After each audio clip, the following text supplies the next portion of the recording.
لغاری صاحب، ایک تو یہ کہ پی ایم ایل این پر جس طرح سے ہم دیکھ رہے ہیں بارہا یہ کہا جاتا ہے، یہ کوشچن ریز ہوتا ہے کہ جب ان کی حکومت آتی ہے میڈیا پر آ کر وار ضرور کرتے ہیں.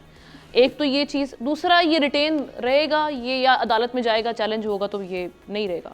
میں ایک مقدمہ درج ہوا تھا، پی ایم ایل این کا ہی دور تھا، اس کا جو کاز لسٹ بلائی جاتی تھی، آواز لگائی جاتی تھی، نذیر لغاری و دیگر حاضر ہوں، اور دیگر میں سب شامل تھے. میر شکیل الرحمان شامل تھے، مجید نظامی شامل تھے، ضیاء شاہد شامل تھے، اور حمید ہارون شامل تھے. پاکستان کی پوری میڈیا کے لوگ جو ہیں اس میں شامل تھے، اور وہ انسداد دہشت گردی اینٹی ٹیررسٹ کورٹ میں وہ چل رہا تھا، اور ہم نے لگاتار ان کی پیشیں بھی بھگتی تھیں. الزام ہم پر یہ لگایا گیا تھا کہ آپ نے ایک پریس کانفرنس چھاپی ہے اور ایم کیو ایم کے رہنماؤں کی، آفتاب شیخ اور نسرین جلیل کی، یعنی ان کے نام پر بھی نہیں لگتا تھا، آواز میرے نام کی لگتی تھی، اور پھر اس کے بعد ہم سارے کے سارے ملزمان قطار میں جا کر پیش ہوتے تھے، اور ڈانٹ ڈپٹ جو بھی ہمیں سننی ہوتی تھی وہ سنتے تھے.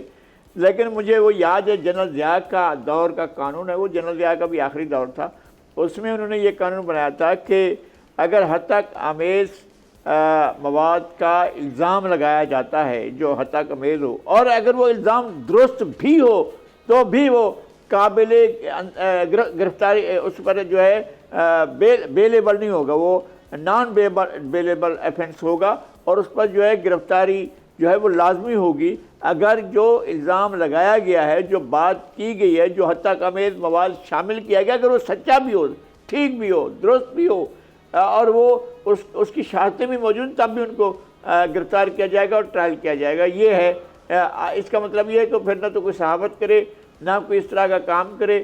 تو مسلم لیگ نون کی یہ روایت ہے، اور ہم نے پورے کے پورے ان کے ادوار دیکھے ہیں.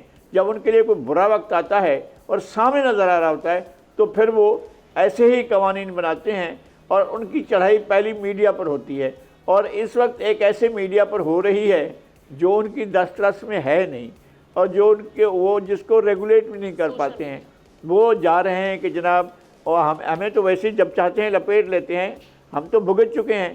ہم تو ان ادوار میں میرے اوپر تو کیا یعنی ملک سے بغاوت کا مقدمہ میرے خلاف بنا تھا، باقاعدہ ایف آئی آر درج ہوئی تھی، اور ایک وزیر داخلہ نے جا کر درج کروائی تھی میرے نام. میرے ساتھ بیٹھے ہوئے تھے اور اٹھ کر گئے. میرے ساتھ بیٹھے ہوئے تقریب میں انہوں نے کہا مجھ سے کہ میں آپ سے پہلے تقریر کروں گا اور مجھے بہت ضروری کام ہے، اور وہ چلے گئے، تقریر کر کے چلے گئے. آدھے گھنٹے سے بھی پہلے میں ابھی وہیں بیٹھا ہوں، تقریب میں بیٹھا ہوں. اب مجھے رپورٹر نے فون کر کے بتایا کہاں ہیں آپ؟ میں نے کہا بھی میں تقریب میں بیٹھا ہوں. انہوں نے کہا آپ کے خلاف بغاوت کا کیس بن گیا ہے. تو میں نے کہا مدعی کون ہے؟ انہوں نے کہا جی وزیر داخلہ گئے ہیں اور انہوں نے جا کر یہ کیس درج کرایا ہے. یہ اس ملک میں، اس شہر میں جہاں بیٹھا ہوں کراچی شہر میں ایسا ہوا تھا. تو اب یہ دور ان کے لیے بھی آخری دور تھا، ان کے اقتدار کا آخری دور ثابت ہوا تھا جن لوگوں نے یہ کرایا تھا.